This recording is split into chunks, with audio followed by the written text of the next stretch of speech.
Hi, I'm Clay. This is Dave. Hey, everybody. And we're the two guys who started Sun King. So that's about right. So, end of interview. Thanks for everybody for coming. Actually, Sun King started out of a conversation. Clay and I worked together at a small brew pub near where we're at right now, currently. And we started with a conversation simply, if you had your own place, what would you do?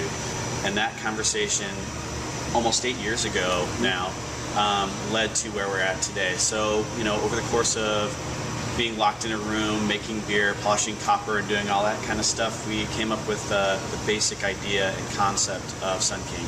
And we actually came up with culture first and then beers later.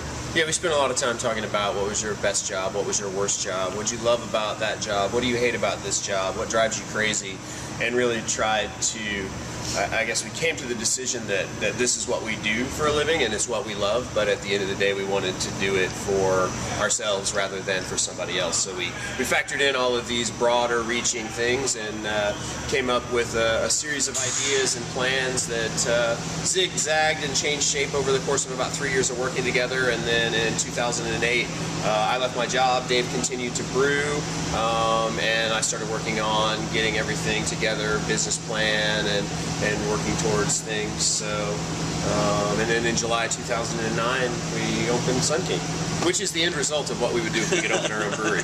Yes, absolutely. 3 house beers that are available year-round. Sunlight Cream Ale actually started off as our first seasonal beer. When you open up in July, you know, you need a good lawnmower type session beer, and that just seemed to make sense to us. It's a nice nostalgic style, and we wanted to give it sort of a micro brew or craft brew take on it. That sold really well, really well. And then we made another batch because, hey, it's August, it's still hot. And then another one, and then pretty soon it became very evident that we needed to have that beer on all the time. So it's made with, you know, 2-row barley, and it has some wheat, some oats in it, very lightly hopped, nice and effervescent, and creamy delicious. Very accessible beer. Yes. You can take it to Uncle Jim's house for the barbecue and put that in his hand instead of macro pills. So we do that. We do Weemac Scottish Ale. Weemac it's a Scottish brown ale. It's a bit of a hybrid between an English brown ale and a you know, like a Scottish 40-50 shilling.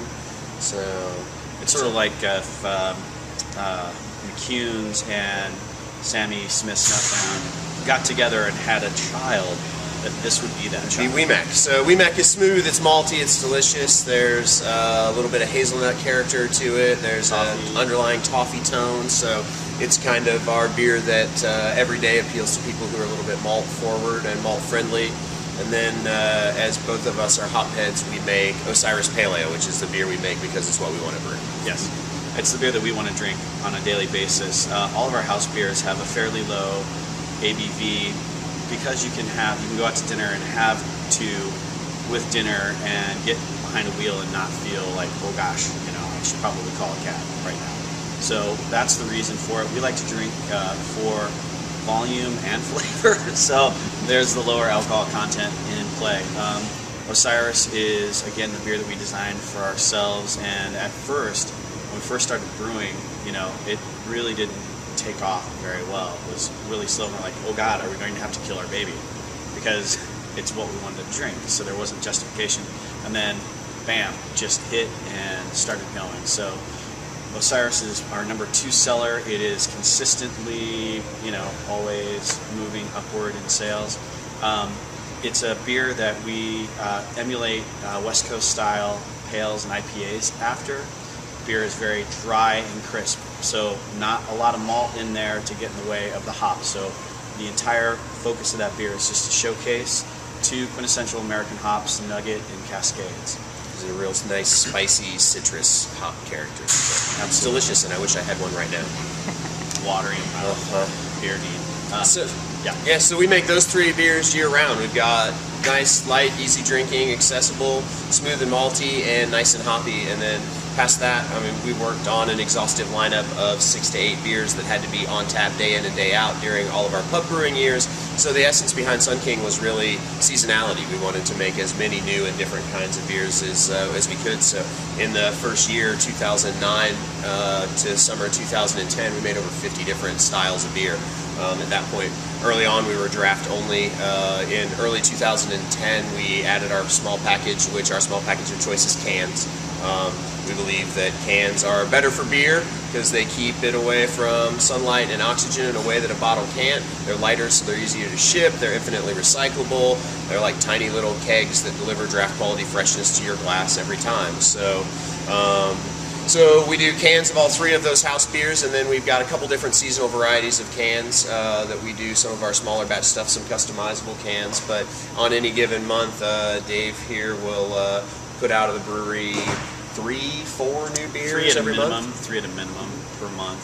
Insomnia is on right now. It is a beer. Well, you know, the end of the world only came around once, according to the Mayan calendar. That didn't go so well. Well, I think it went really well. Oh, yeah, we're still here. But we decided to celebrate that. We actually showed a movie here in the brewery. We showed Shaun of the Dead and had Insomnia on there. The base of the beer is a really dark, rich, big Mexican lager that then we added ingredients that you would find if you were in, you know, ancient Maya. We had some cinnamon in there, we had peppers, and chocolate. So it's kind of like mole in a glass. So we're Indiana only. We're Central Indiana dominant. You know, Sun King is available Indianapolis, Lafayette, Muncie, and Bloomington. We do once a month trip to South Bend right now, and a once a month trip to Clarksville areas. So we're in about 500 bars and restaurants throughout Central Indiana, and another 200 liquor stores. So if you want Sun King, you got to come visit us here in Central Indiana. Come on down. It's lovely.